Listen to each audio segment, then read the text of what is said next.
because their approach isn't just economic mismanagement, it's economic vandalism. The Conservative Party is under new leadership. We did not always get everything right, but fundamentally, we as a party believe in lower taxes and better public services. We believe in the people who built businesses from nothing to give back to their communities. We believe in the people who took risks, tried something new, and built a legacy for the next generation. Labour don't understand what it means to take a risk, to meet a payroll, to grow an enterprise. Most of Labour's cabinet have barely worked for a business, let alone built one. They have no idea about the hard graft it takes to run small business. To them, national insurance is just another line item on a budget page. They are so busy spending other people's money that they don't think about the impact of their decisions on those who are working hard, taking risks, and trying to get on with their lives. The result? Lower growth, lower wages, lost jobs. Labour did not listen to business. Will they listen to the families now paying the price? Because if they don't fix this, we will. Thank you.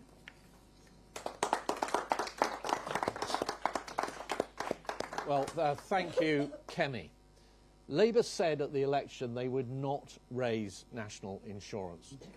And Rachel Reeves has repeatedly claimed that she is not raising taxes on working people. She said so just last week. The analysis we are setting out today lays bare the truth of this matter. Working people are worse off under Labour. The Chancellor's job tax will cost working families £3,500 over the course of this Parliament. This is based on numbers taken directly from the government's own independent forecaster, the Office for Budget Responsibility. So let me set out how that figure is calculated. The OBR produced estimates for how much revenue will be raised by the jobs tax in each financial year up to 2029-30. From those figures, we have subtracted the amounts which the OBR says will be needed to compensate public sector employers to give a net revenue figure. We have then applied to this the OBR's estimates for how much of the cost is passed through to workers each year in the form of lower wages, which from next year onwards is 76%. When that total reduction in wages is divided across all working households, the result is a cost of just over £3,500 for every working family in this country. That official OBR analysis is published in black and white for all to see. They are clear that they expect the majority of the costs to be borne ultimately by workers through their pay packets. And the Bank of England have come to the same conclusion. This was a particularly bad tax to increase because of the ripple effects it has across the whole economy. It is not just lower wages. Employers are being forced to shed jobs, hike up prices, or shelve investment plans to cope with the costs. It is a ticking tax time bomb due to detonate in just 5 days' time. And it will have a disproportionate impact on specific groups and sectors, especially because Labour have chosen to slash the threshold for paying employer NICs as well as increasing the rate. That means lower paid and part-time workers, disproportionately likely to be young and to be women, are hit the hardest. And sectors which rely on those workers or are particularly labour-intensive bear the brunt of the cost. That includes retail, hospitality and leisure businesses, sectors which are also seeing their business rates bills rise today by 140%. The impact on our high streets could be devastating. Retailers, including Sainsbury's, Tesco and Morrison's, have already responded by cutting staff. And Hospitality UK estimate 750,000 jobs will be dragged into the tax net in their sector alone. These costs come on top of a litany of other extra burdens being imposed on businesses all at once. And it comes at a time of huge uncertainty around trade, around our national defence, and the implications for inflation and interest rates. Our economy is in a fragile position when it comes to weathering those headwinds, thanks to the crippling burdens imposed on businesses and households by this Labour government. Working families will pay the price for all of this. While the jobs tax eats away at their pay packets, Labour are also stoking inflation. Today's bills have risen for millions of families by more than £1,000. That, of course, affects pensioners too, who face rising energy bills while winter fuel payments have been snatched away. Another broken promise. The OBR now expect inflation this year to be more than double their estimate at the last Conservative budget in March of last year. And as both they and the Bank of England have said, government policy is directly contributing to the rising cost of living, both via their reckless borrowing spree and via the costs imposed through their tax rises. And higher inflation also means higher interest rates hitting mortgage holders. Labour want you to believe their tax rises are not hitting working people, that they are magically absorbed by businesses with no knock-on impacts on the people they employ or the things that they sell. The reality is families face a double hit from this Labour government, lower incomes thanks to the jobs tax and higher prices as well. We will all end up poorer thanks to their mismanagement and broken promises. We simply cannot afford Labour.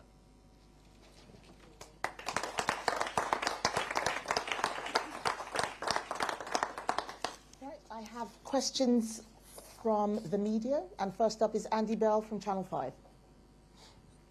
Thank you very much. Andy Bell, 5 News. The government says that much of the money raised from the rise in national insurance for employers is going into investment in the NHS. What would you do? Would you not put that money into the NHS, or how would you raise the money otherwise? Are there specific taxes you would raise? Are there specific cuts you would make? What would you do? Well, the first thing is that we would not have created a budget that caused so much crisis. We invested more than ever in the NHS when we were in government. But the fact is, what they're going to do is not going to increase investment in the NHS because people are going to lose their jobs. If people lose their jobs, people are paid lower wages, they're paying lower tax, and that's the thing that is going to create the crisis that Mel and I are talking about. So we're not setting a budget for an election that's 4 years out. We had a budget last year. The OBR showed that people would be better off. We have also had a manifesto where we talked about what we were doing. We lost that election. Right now, our job as opposition to show Labour what they need to do in order to grow the economy. Taxing businesses is not going to grow the economy and will not get the investment in public services. Mel, do you want to add to that? No, I think that's absolutely right, Kemi. We would have taken different choices on tax and spending and certainly on borrowing as well, which would have kept interest rates low and the economy in a better place. We would have focused far more on productivity. We had a Labour government that came in and gave train drivers 14%, junior doctors 22%, no strings attached, no requirement for greater productivity.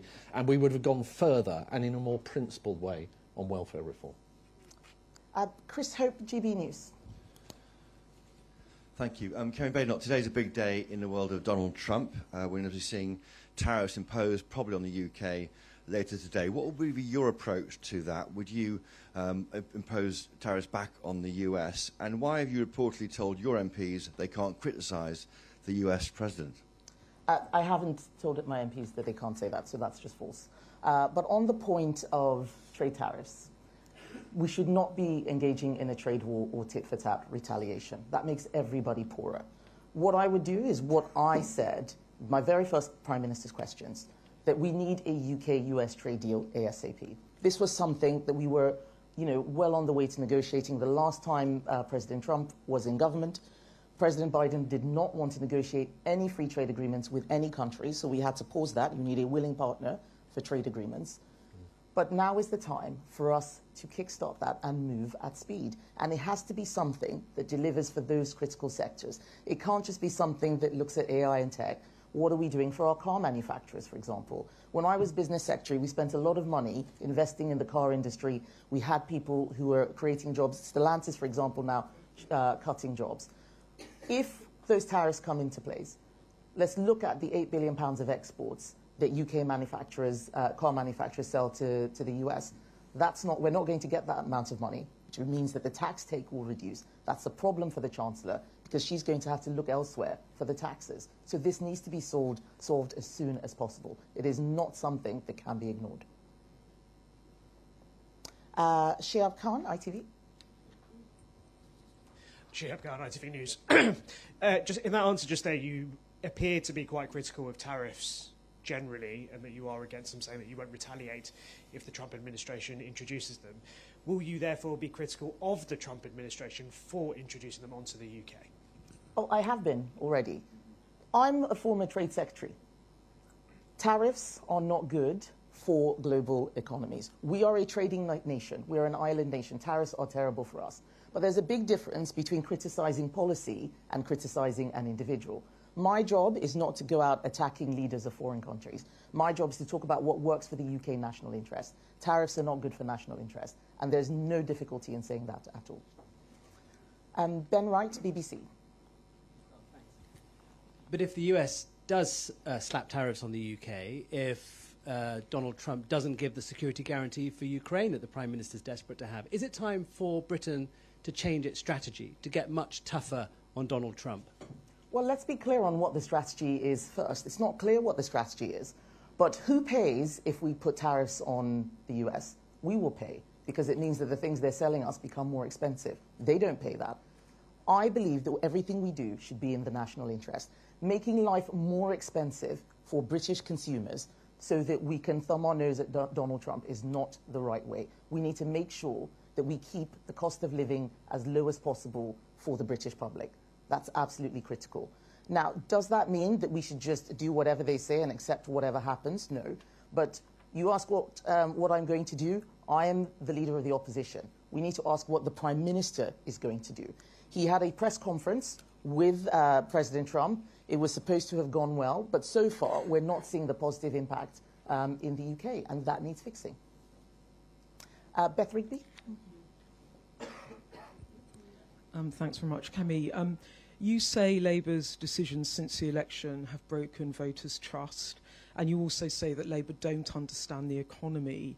But do you acknowledge that the cost of living crisis did start under the former Conservative government, that Liz Truss's mini-budget destroyed your party's reputation on economic credibility, and that the tax burden for the UK was at a 70-year high when the Conservatives left office? How can you now turn around your own reputation on the economy, and do you think the public are listening to you? And just quickly on tariffs, everything you've said today seems to chime with what the Prime Minister is actually trying to do, i.e. no retaliatory tariffs immediately, trying at pace to arrange this economic deal, which he talked about this morning. So on this, at least, you're shoulder to shoulder with him and agree with him. Thank you. So you ask about Labour not being trusted, but that we're in the same position. Our reputation was not built in the last few years. It was built over many decades, I would say centuries. The Conservative Party is the party of business. You look at our shadow cabinet. Many of us have started business, listed businesses. We've worked in the private sector. You cannot compare that with Labour, where most of them have never run a business and not even worked in the private sector. So we get it. And at the end of the day, Rishi Sunak was the last Prime Minister, and he left Keir Starmer an economy that was the fastest growing in the G7. All of that is gone. We're not saying that there weren't difficult times under the Conservatives. The debt burden you're talking about has happened because of COVID. Everybody remembers a pandemic that for nearly 2 years locked us all up at home. That needed to be paid for. But now, when the green shoots were coming through, Labour has done something that is really destructive, and we cannot run away from that. They need to face up to what they're doing. They're making life harder for everyone else. They're making life harder and more expensive, and that needs to be fixed. On tariffs, if the Prime Minister does not want to put retaliatory tariffs on, I think that's excellent. That is the right thing to do. Where he does the right thing, we will agree. But where he does the wrong thing, we will disagree, and we will provide constructive criticism. That's my job, and that's what I'm doing. Thank you. Aubrey Allegretti. Thank you. Aubrey Allegretti from The Times. I'm just curious to know whether you have personally spoken to any senior Republicans and urged them to spare Britain from the tariffs that are set to come into force later this week. I mean, you've obviously met J.D. Vance before. Have you personally spoken to him to encourage him not to? And on the subject of a US trade deal, which you're also very keen on, do you think it's time, for example, for the UK to drop its opposition to things like hormone-injected beef and chlorinated chicken that we know have been the big sticking points on this for many years? Thank you. So no, I'm not cutting across what the government is doing. When I was in government, finding out that people in the opposition were trying to undermine the work that was happening was, it was not the way to go about doing it. What we do is we speak publicly about what we want to see happen and help the government course correct. On a US trade deal, it's not true that the sticking points have been hormone-fed beef, etc. This is what gets whipped up in the press and by campaign groups. The sticking points will be actually far more fundamental. It's always been about quotas, how much an industry can withstand. With all the trade deals that we dealt with, we made sure that our SPS standards were always at the highest level. But nobody is going to be forced to eat chlorinated chicken. I don't even think most chicken in the US is actually washed with chlorine. This is, it's a myth that has expanded quite a lot over the years. Things have changed. We need to focus on what's actually in a trade deal. And no one has seen what is being discussed in the trade deal. We're hearing things about digital services tax. My experience, having done these things, I concluded the UK's biggest trade deal, the CPTPP, is that as much as possible, they need to make sure that they are looking after UK national interests, not giving things away, and making sure that the public can see what the benefit is going to be to them, not focus on things that are largely irrelevant, that don't belong in trade deals. And I'm holding out hope that the government does that for all our sakes. We need it. Jason Gross. Thank you. The OBR's forecast last week suggests they think that growth is going to bounce back a bit next year. The way you guys are talking this morning, it sounds like you're worried about job cuts, inflation. I mean, do you think, have the forecasters got this one right, or do you think the government is, given all the headwinds that we've got at the moment, that they are risking a recession here? Well, what the OBR have said is that the price of the tax will be paid for in lower wages. But we don't just speak to forecasters. We speak to the businesses. We speak to the people who are doing the hiring. And this is what they're telling us. There was a business that I visited during the election that is closed down because it says it can't take anymore. I mean, Mel, you can say a little bit more about where the evidence is coming from. But we can see it all in all our lives. The bills that are going up are not fiction. They're not a forecast. They're not a model. We can look out there and see what's happening. Mel. Yeah, so I think on growth, the OBR has been very clear that for this year it will be halved, 2 to 1%. That is a huge reduction in growth. The question then is, why has this happened? Well, it's not because under us we had COVID that shrank the economy by 10% and we had to do the things to get us through that. It's not because we had a Ukraine war that started and visited inflation to our shores that we then had to bring down. This is because of the choices that this Chancellor took. And she chose to put up taxes on businesses, which is what we're discussing today, with disastrous consequences.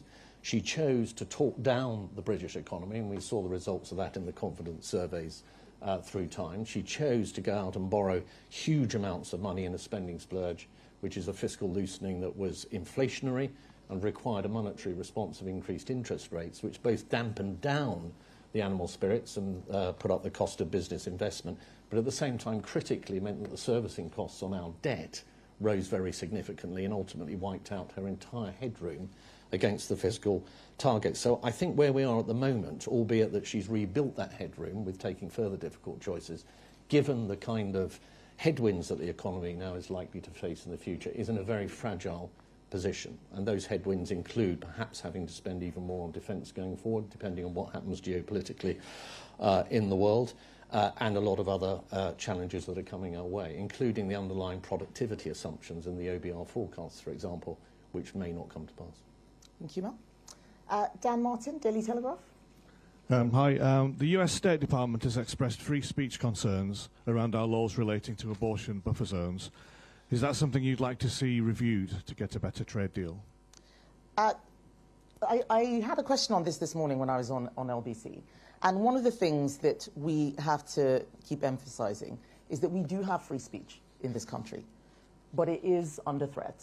It is under threat because people are over-interpreting a lot of the laws that are out there. And we need to make sure that we don't lose our free speech civil liberties. I think that some of the things that the US State Department is commenting on is actually more commentary rather than reality. But one of the things I do not want to see is us bringing the abortion wars that the US has to our country. We never had this before. We don't need that.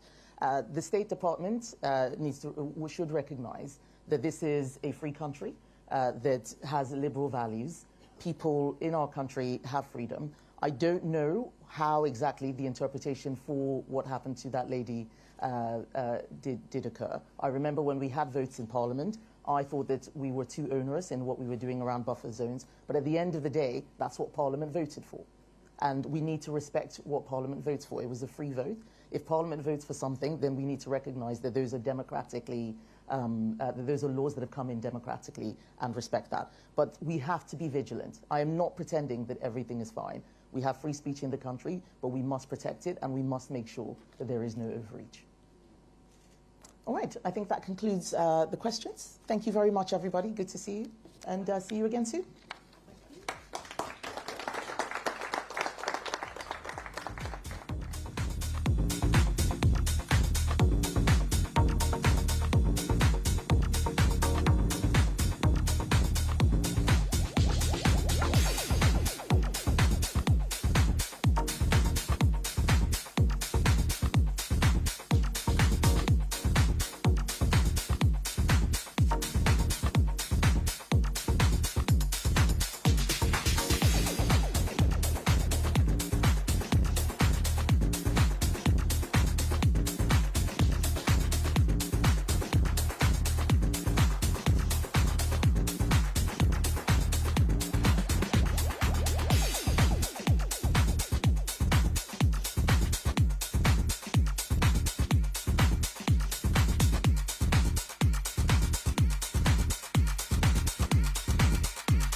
State provides an update on how the government is continuing to support Ukrainian families who play a big part of our communities across Britain, as well as those who at some point in the future may wish to return to Ukraine when the situation allows. Well, I'm proud that the British people across our country have opened their homes and their hearts to Ukrainians fleeing Russia's brutal war. The Homes for Ukraine scheme has helped over 160,000 Ukrainians find refuge